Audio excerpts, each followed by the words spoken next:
നമസ്കാരം. മീനമാസം വരികയാണ്. മീനമാസത്തിൽ എന്താ പ്രത്യേകത? മീനമാസത്തിൽ നമ്മുടെ ഭഗവതിയുടെ അല്ലെങ്കിൽ ഭദ്രകാളിയുടെ അല്ലെങ്കിൽ ദുർഗാദേവിയുടെ അങ്ങനെ ദേവീക്ഷേത്രങ്ങളിൽ വളരെ പ്രാധാന്യമായി നിൽക്കുന്ന മീനഭരണിയും മീനപ്പൂരവുമുണ്ട്.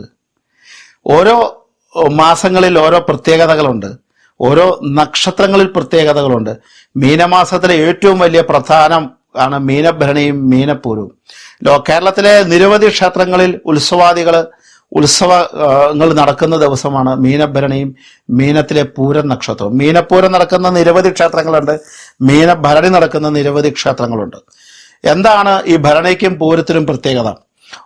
നമ്മുടെ പിറന്നാൾ ദിവസം നമ്മൾ അമ്പലത്തിൽ പോവുക, അല്ലെങ്കിൽ നമ്മൾ അന്നൊരു സദ്യ കഴിക്കുക, നമുക്കൊരു പ്രാധാന്യം തന്നെയാണ്. നമ്മൾ ജനിച്ച ദിവസം എന്ന് പറഞ്ഞാൽ നമുക്കൊരു സന്തോഷം തന്നെയാണ്. ഈ ദേവിമാര് ജനിച്ച ദിവസം എന്ന് പറയാൻ പറ്റില്ലെങ്കിൽ പോലും അവരുടെ ഒരു പരിധി വരെ ആ അമ്പലങ്ങളിൽ സൃഷ്ടിക്കപ്പെട്ട പിറന്നാൾ ദിവസമാണ് മീനഭരണിയും മീനപ്പൂരവും. ഈ മീനഭരണിയും മീനപ്പൂരവും ദേവിക്ക് ഏറ്റവും പ്രാധാന്യമുള്ള ദിവസങ്ങളുമായതുകൊണ്ടാണ് അത് ഉത്സവങ്ങളായി ആചരിക്കപ്പെടുന്നത്. അല്ലെങ്കിൽ ദേവിക്ക് ഇഷ്ടമുള്ള ഏറ്റവും നല്ല നാളുകളായതുകൊണ്ടാണ്. അതിന് ഡേറ്റിന് അവിടെ പ്രസക്തിയില്ല. ഏത് ഡേറ്റ് എന്നുള്ള ഒരു അമ്പലങ്ങളിലും പ്രസക്തിയില്ല. ആ നക്ഷത്രത്തിനാണ് പ്രസക്തി. ആ നക്ഷത്ര ദിവസം ആ ഭഗവതിയെ ഏറ്റവും സന്തോഷകരമായ ദിവസങ്ങളാണ്. നമ്മൾ ശിവരാത്രി മഹാത്മ്യം പറയുമ്പോഴും അല്ലെങ്കിൽ ഏകാദശി മഹാത്മ്യം പറയുമ്പോഴും അതുപോലെ തന്നെ പ്രാധാന്യമാണ് ദേവി ഉപാസനയും. ദേവി ഉപാസനയിൽ ദേവിക്ക് ഏറ്റവും പ്രാധാന്യമുള്ള ദേവീ ദിവസങ്ങളിൽ പോയി നമ്മൾ ദേവിയെ ദർശിക്കുമ്പോൾ നമുക്കത് കിട്ടുന്ന അനുഗ്രഹകലയും വലുതാണ്. അപ്പൊ മീനമാസത്തിലെ പൂരവും മീനമാസത്തിലെ ഭരണിയും ഏറ്റവും രണ്ട് പ്രധാനപ്പെട്ട ദേവീ ഭക്തന്മാർക്ക്, അതായത് ശരിക്ക് എന്താ പറയണേ, ഈ എന്താ പറയുക, നന്മയുടെ പ്രതീകമായി നിൽക്കുന്ന, അല്ലെങ്കിൽ എന്ത് ദുരിതങ്ങളിൽ നിന്നും മോചനം നൽകാൻ, എന്ത് ദുരിതങ്ങളായാലും ദുരിതങ്ങളിൽ നിന്ന് മോചനം നൽകാനായിട്ട്, സങ്കടങ്ങളിൽ നിന്ന് മോചനം നൽകാനായിട്ട്, കഷ്ടതകളിൽ നിന്ന് മോചനം നൽകാൻ ഇതുപോലൊരു മഹത്തരമായി നിൽക്കുന്ന ദൈവിക സങ്കല്പം വേറെ പോലും ഒന്നുമില്ല. അത് ലളിതാ സഹസ്രനാമം വായിച്ച് അതിൻ്റെ അർത്ഥം അറിയാവുന്നവരും ദേവി മാഹാത്മ്യം ജപിച്ച് അതിൻ്റെ അർത്ഥം അറിയുന്നവരും അവർക്ക് കൃത്യമായി അവർക്കറിയാം ദേവി പ്രാധാന്യം എന്ത് എന്നുള്ളത്. ഒരു മനുഷ്യന്റെ സനാതന ജീവിതത്തിൽ സാധാരണഗതി ജീവിക്കുമ്പോൾ അവന് ജപിക്കുന്ന കഷ്ടതകളിൽ നിന്ന്, സങ്കടങ്ങളിൽ നിന്ന്, ദുരിതങ്ങളിൽ നിന്ന്, ശത്രുതകളിൽ നിന്ന്, ബന്ധുജന വിരോധത്തിൽ നിന്ന്, തൊഴിൽ സംഘത്തെ വിരോധത്തിൽ നിന്ന് എല്ലാം രക്ഷപ്പെട്ടു വരാനായിട്ട് ഏറ്റവും ശക്തമായ ദിനങ്ങളാണ്, ഏറ്റവും ശക്തമായി നിൽക്കുന്ന പ്രാർത്ഥനയാണ് ദേവീ ഭജനം. ആ ദേവീ ഭജനത്തിൽ ഏറ്റവും മീനമാസത്തിലെ ശക്തമായ രണ്ട് ദിവസങ്ങളാണ് മീനമാസത്തിലെ ഭരണിയും മീനമാസത്തിലെ പൂരവും. കാരണം പറഞ്ഞാൽ ഈ ഭഗവതി സങ്കല്പത്തിലെ ഭദ്രകാളി സ്വരൂപം എടുത്തു കഴിഞ്ഞാൽ എന്താ, എത്ര നല്ല ശത്രു സംഹാരികയാണ്. ശത്രു എന്ന് പറഞ്ഞിട്ടുണ്ടെങ്കിൽ നമ്മുടെ കാമക്രോധ വിഷയങ്ങളെ, നമ്മുടെ എന്താ പറയുക, നമ്മുടെ മനസ്സിലുണ്ടാകുന്ന ദുർവിചാരങ്ങളെ ഇല്ലാണ്ടാക്കി നന്മയുടെ പ്രതീകം നൽകുന്ന, നമ്മൾക്കുണ്ടാവുന്ന ദുരിതങ്ങളെയും സങ്കടങ്ങളെയും ഇല്ലാണ്ടാക്കുന്ന മനസ്സിലാവുന്ന ഒരു ഭഗവതി സമ്പ്രദായമാണ് ഭദ്രകാളി. ദുർഗാ ഭഗവതിയായ എന്താ, ദുർഗാ ഭഗവതി അർത്ഥം തന്നെ ദുരിതത്തിൽ നിന്ന് മോചനം നൽകുന്ന അവൾ ആരാണോ അദ്ദേഹത്തെ ദുർഗാ ഭഗവതി എന്നാണ് വിളിക്കുന്നത്. അപ്പൊ ലക്ഷ്മി ദേവി സങ്കല്പത്തിലായാലും ശ്രീലക്ഷ്മി സമ്പ്രദായത്തിലായാലും ഭഗവതിക്ക് അതിപ്രാധാന്യമാണ് ഈ രണ്ട് ദിനങ്ങൾ. ഭഗവതി ഉപാസന തന്നെ എന്താ, ശരിക്കും ദശവിദ്യാ സമ്പ്രദായത്തിന് ഭഗവതി സമ്പ്രദായങ്ങൾക്ക് അതിഗംഭീരമായി നിൽക്കുന്ന ഭാവനയാണ് പുരാണങ്ങളിൽ കൊടുത്തിരിക്കുന്നത്.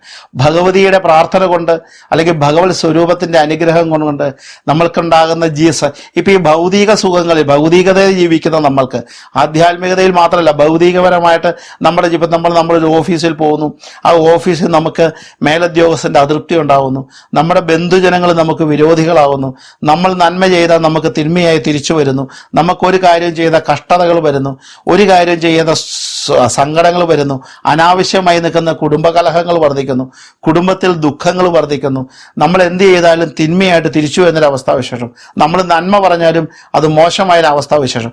ഇങ്ങനെ നമ്മുടെ ജീവിതത്തിൽ നമ്മൾ സാധാരണഗതിയിൽ ഒട്ടനവധി പ്രശ്നങ്ങളെ നമ്മൾ അഭിമുഖീകരിക്കുന്നു. ഈ അഭിമുഖീകരിക്കുന്ന വിഷയങ്ങൾക്ക് മുഴുവൻ ഏറ്റവും പ്രാർത്ഥനാ സങ്കല്പത്തിൽ അല്ലെങ്കിൽ ഉപാസനാ സമ്പ്രദായത്തിൽ ഏറ്റവും നല്ല ശക്തമാണ് ഭഗവതി സമ്പ്രദായം. കേരളത്തിലെ തന്നെ അതിപ്രാചീനമായി നിൽക്കുന്ന ബ്രാഹ്മണ കുടുംബങ്ങൾ, അതായത് താന്ത്രിക വൃത്തിയിലും മാന്ത്രിക വൃത്തിയിലും പ്രാധാന്യമുള്ള പ്രാചീനമായി നിൽക്കുന്ന ബ്രാഹ്മണ കുടുംബങ്ങളൊക്കെ ഒരു ഒട്ടനവധി പേരും ശക്തയ ഉപാസകരാണ്. ശക്ത എന്ന് പറഞ്ഞാൽ ദേവി ഉപാസകന്മാരെന്നേ അർത്ഥമുള്ളൂ. ദേവി ഉപാസകർ കൊണ്ട് ലഭിക്കാൻ പോകുന്ന അനുഗ്രഹകല എന്ന് പറയുന്നത് ഒരു പ്രത്യേകത തന്നെയാണ്. കാരണം ദേവി ഉപാസകനെ ഒരു കാര്യം എന്താണെന്ന് വെച്ചാൽ, ദേവി ഉപാസകനെ ആർക്കും തൊടാൻ പറ്റത്തില്ല. ദേവി ഉപാസകന്മാരെ ആർക്കും ഒന്ന് അനങ്ങാൻ പോലും പറ്റത്തില്ല. ദേവി ഉപാസകന്റെ നേരെ നോക്കിയാൽ പോലും ആ നോക്കുന്ന ആള് ദേവിയുടെ അഗ്നിക്ക് പാത്രമാകുന്നവരാണ്. അത്രയും ശക്തമാണ് ദേവി ഉപാസന. ദേവി ഉപാസന ഇല്ലാത്ത ആൾക്കാർ ആരും തന്നെ ഈ ലോകത്തില്ല. പുരാതന കാലത്ത് ഹിന്ദുവിൽ തന്നെ വിവിധ ജാതീയ ആൾക്കാരുണ്ട്. അവിടെയൊക്കെ പഴയ ഉപാസനകൾ എടുത്തു കഴിഞ്ഞാൽ, അല്ലെങ്കിൽ ഓരോ ജാതികൾ ഉപാസന, അവിടെയൊക്കെ കുടുംബത്ത് ദേവതകളുണ്ട്.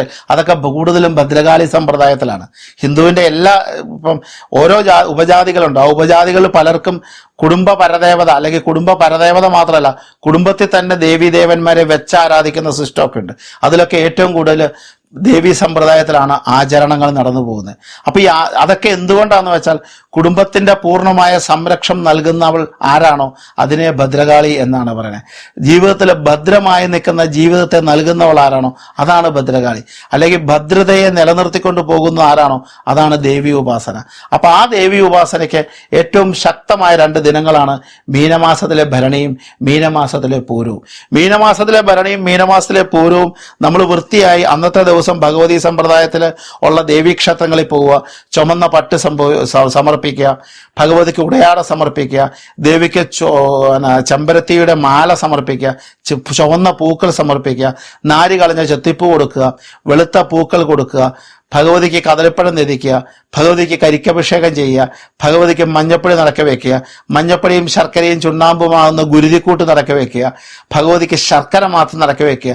അങ്ങനെ നിരവധി വഴിപാടുകളുള്ള ഈ 2 ദിവസം എന്നെ കേൾക്കുന്നവര്, നമ്മളെ അറിയുന്നവര്, അല്ലെങ്കിൽ നമ്മുടെ സനാതന വിശ്വാസികൾ നിർബന്ധമായും ഈ 2 ദിവസം അടുത്തുള്ള ദേവീക്ഷേത്രത്തിൽ, തൊട്ടടുത്തുള്ള ഉത്സവമുള്ള അമ്പലത്തിൽ പോകണം എന്ന് നിർബന്ധമുള്ള തൊട്ടടുത്തുള്ള ദേവീക്ഷേത്രങ്ങളിൽ പോയി ഭഗവതിയുടെ അനുഗ്രഹത്തിനായി പ്രാർത്ഥിക്കുക. പറ്റുവാണെങ്കിൽ അന്നത്തെ ദിവസം ഭഗവതിയുടെ ഒരു നിവേദ്യമൊക്കെ അമ്പലത്തിൽ നടത്തിയിട്ട് ഉച്ചയ്ക്ക് ആ നിവേദ്യമൊക്കെ കഴിച്ച്, മനസ്സിലാവുന്നുണ്ട്, വൈകുന്നേരങ്ങളിൽ വല്ല പഴമോ അരിയാഹാരം ഇല്ലാതെ എന്തെങ്കിലുമൊക്കെ ചെയ്തൊരു ഒരിക്കലൊക്കെ എടുക്കാമെങ്കിൽ അത് വളരെ കേമാണ്.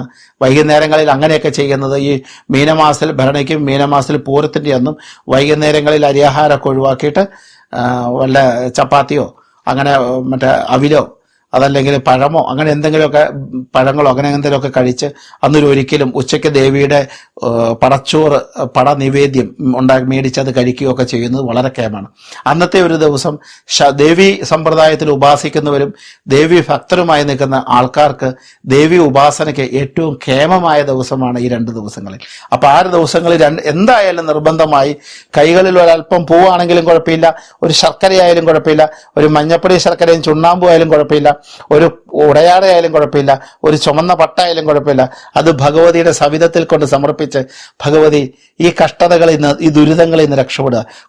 നമ്മുടെ സാധാരണ ജീവിതത്തിൽ ഏറ്റവും അത്യന്താപേക്ഷിതമായി നിൽക്കുന്ന സങ്കടങ്ങളെ പെട്ടെന്ന് മാറ്റാൻ പറ്റുന്ന, സങ്കടങ്ങളെ ഇല്ലാതാക്കുന്ന മൂർത്തിയായിട്ടാണ് ഭഗവതിയെ കണക്കാക്കുന്നത്. ഏറ്റവും പെട്ടെന്ന് സാമ്പത്തികപരമായ വരുമാനം നേക്കാൻ ശ്രീലക്ഷ്മി സമ്പ്രദായത്തിലുള്ള ഭഗവതിക്കും അനുഗ്രഹിക്കും. ഏറ്റവും നല്ല ദാമ്പത്യ ജീവിതങ്ങൾക്ക് ദുരിതങ്ങൾ മാറ്റാനായിട്ടാണ്. കുടുംബത്തിൽ അനാവശ്യമായ കലഹങ്ങളുണ്ടെങ്കിൽ അതിന് ഭഗവതി സമ്പ്രദായത്തെ പറ്റും. അതുപോലെ തന്നെ തൊഴിൽപരമായ ദുരിതം, തൊഴിൽ സ്ഥാനത്ത് ദുരിതം, അങ്ങനെയുള്ള തടസ്സങ്ങൾ വരുന്നവർക്ക് ദേവി ഉപാസന ഭയങ്കരമാണ്. ഈ ദേവി ഉപാസകന്മാരെല്ലാം അന്നേ ദിവസം അമ്പലത്തിൽ പോയി ഒരു വൃത്തിയായിട്ടുള്ള വഴിപാട് കഴിക്കുന്നത് ഏറ്റവും നല്ലതാണ്. കാരണം നല്ല വിവാഹങ്ങളും നല്ല ദാമ്പത്യ ജീവിതവും ആകേണ്ട ആൾക്കാർ ചുമന്ന പട്ട് സമർപ്പിക്കാം. നല്ല സമ്പത്തും ഐശ്വര്യവും സന്തതി പരമ്പരയ്ക്കും ഇഷ്ടമുള്ളവർക്ക് നല്ല ശർക്കര കൊടുക്കാം. നമുക്ക് തൊടുന്നതെല്ലാം നമ്മുടെ ശത്രുക്കളായി വരിക, അനാവശ്യമായി വിരോധങ്ങൾ ഉണ്ടാവുക, കുടുംബത്ത് വഴക്കുണ്ടാവുക, അവർ മഞ്ഞപ്പൊടിയും ശർക്കരയും ചുണ്ണാമ്പും കൊടുക്കാം. അതുപോലെ തന്നെ നമുക്ക് നല്ല വിദ്യയാണ് വേണ്ട എന്ന് വെച്ചിട്ട് വിദ്യാർത്ഥികൾക്ക്, പഠിക്കുന്ന കുട്ടികൾക്ക് കദളിപ്പഴം നിവേദിക്കാം, ത്രിമധുരം നിവേദിക്കാം, അത് ചെയ്യാവുന്നതാണ്. അതുപോലെ തന്നെ സർവാഭീഷ്ടം, എല്ലാ ആഗ്രഹങ്ങളും നടക്കാനായിട്ട് കടുംപായസം നിവേദിക്കാം, കടുംപായസം കഴിക്കാം. ഇങ്ങനെയുള്ള വഴിപാടുകളൊക്കെ കഴിച്ച് മീനമാസത്തിലെ പൂരവും മീനമാസത്തിലെ ഭരണിയും നിങ്ങളുടെ ഒരു ദേവിക്ക് വേണ്ടിയിട്ട് നിങ്ങൾ അന്ന് ക്ഷേത്രത്തിൽ പോവുകയും പ്രാർത്ഥനയും ചെയ്യുക. വൈകുന്നേര ദിവസങ്ങളിൽ ദേവിക്ക് വേണ്ടിയിട്ടൊരു നിലവിളക്ക് കത്തിച്ചു വെക്കുക. നിലവിളക്കിനകത്ത് വേണമെങ്കിൽ നെയ്യൊഴിച്ച് തിരി കത്തിക്കാം. പണ്ട് പറഞ്ഞ പോലെ അന്നത്തെ ദിവസം വേണമെങ്കിൽ ചുമന്ന പട്ടിന്റെ തിരിയൊക്കെ ഇടാം, വെളുത്ത തിരിക്ക് വരാൻ ചുമന്ന പട്ടിന്റെ തിരിയിടാം, ദേവീ മഹാത്മ്യം ജപിക്കാം, ലളിതാ സഹസ്രനാമം ജപിക്കാം. ഈ 2 ദിവസവും ഉപാസനകളിൽ ഏർപ്പെടുന്നതും ഈ 2 ദിവസങ്ങളിൽ പ്രാർത്ഥനാ നിരതമായിരിക്കുന്നതും ഈ 2 ദിവസങ്ങളിൽ ദേവീക്ഷേത്രങ്ങളിൽ പോകുന്നതും ഈ 2 ദിവസം ഞാൻ പറയുന്ന പോലെ വഴിപാടുകൾ കഴിക്കുന്നതും ഈ 2 ദിവസം ദേവിക്ക് വേണ്ടി മാറ്റിവെക്കുന്നതും നിങ്ങളുടെ ജീവിതത്തിലെ ഒരു വഴിത്തിരിവ് തന്നെയാണ്. ദുരിതത്തിൽ നിന്നോ ദുഃഖത്തിൽ നിന്നും സങ്കടത്തിൽ നിന്നുമുള്ള മോചനമാണ് ദേവി ഉപാസന. സമ്പത്തിന്റെയും ഐശ്വര്യത്തിന്റെയും കാരകനാണ് ലക്ഷ്മി ഉപാസന, ദേവി ഉപാസന. അതുകൊണ്ട് തന്നെ എല്ലാ ദേവീ സങ്കല്പം കൂടെ കൂടുന്ന ഭഗവതിയെ സർവ്വ ഐശ്വര്യത്തിനും സമ്പൽ സമൃദ്ധിയുമായ ജീവിതത്തിലേക്ക് നമുക്ക് ജീവിതം തിരിച്ചു പിടിക്കാനായിട്ട്, നമുക്ക് കൊണ്ടുവരാനായിട്ട് അന്നേ ദിവസം ദേവീക്ഷേത്രങ്ങളിൽ പോവുക, പ്രാർത്ഥിക്കുക, നാമം ജപിക്കുക, ഭഗവതിക്ക് വേണ്ടി കർമ്മങ്ങൾ ചെയ്യുക. അങ്ങനെ ഭഗവതി ദിവസമായി ഒരു ദിവസം കൊണ്ടു നടന്നാൽ മീനമാസത്തിലെ പൂരവും മീനമാസത്തിലെ ഭരണിയും നിങ്ങൾക്ക് മറ്റൊരു ഐശ്വര്യത്തെ പ്രദാനം ചെയ്യുന്നതാണ്. മീനമാസത്തിലെ ഭരണിയുള്ള ഉത്സവമുള്ള അമ്പലങ്ങളിലാണെങ്കിൽ അമ്പലത്തിലെ ഉച്ചപൂജ തൊഴുന്നത് നല്ലതാണ്. മീനപ്പൂരമുള്ള അമ്പലങ്ങളിലാണ് ഉച്ചപൂജ തൊഴുന്നത് നല്ലതാണ്. ഉച്ചപൂജ തൊഴുന്നതും അവിടുത്തെ കർമ്മങ്ങളിൽ പങ്കെടുക്കുന്നതും വളരെ നല്ലതാണ്. ചില ക്ഷേത്രങ്ങളിൽ പൂര ഇടി എന്ന് പറഞ്ഞ വഴിപാടുണ്ട്. ചില സ്ഥലങ്ങളിൽ മീനമാസത്തിലെ മകത്തിന്റെ അന്ന് ഇടിക്കും, ചില സ്ഥലങ്ങളിൽ മീനത്തിന്റെ പൂരത്തിനൊന്ന് പൂരയിടി എന്ന് പറഞ്ഞ വഴിപാടുകൾ നടക്കുന്നുണ്ട്. അതിനകത്തൊക്കെ പങ്കാളിയാവുക. അതുപോലെ മീനമാസ ഈ ദിവസങ്ങളിൽ പല ക്ഷേത്രങ്ങളും പൊങ്കാല പോലെ വഴിപാടുണ്ട്, അതിനകത്തൊക്കെ പങ്കാളികളാവുക. ആ 2 ദിവസം അടുത്തുള്ള ഉത്സവങ്ങളുള്ള അമ്പലങ്ങളാണെങ്കിൽ അന്ന് രാവിലെയും ഉച്ചപൂജയൊക്കെ തൊഴാനുള്ള ഒരു അവസരം ഉണ്ടാക്കുക. അങ്ങനെ ദേവിക്ക് വേണ്ടിയിട്ട് അവർ ദിവസം മാറ്റി വെച്ചാൽ നിങ്ങളുടെ ജീവിതത്തിലെ ഒരു പ്രധാന വഴിത്തിരിവ് തന്നെയാണ് ഈ മീനമാസത്തിലെ 2 ദിനങ്ങൾ. മീനമാസത്തിലെ ഈ ദിനങ്ങളുടെ പ്രാധാന്യം നിങ്ങളെ അറിയിക്കുക.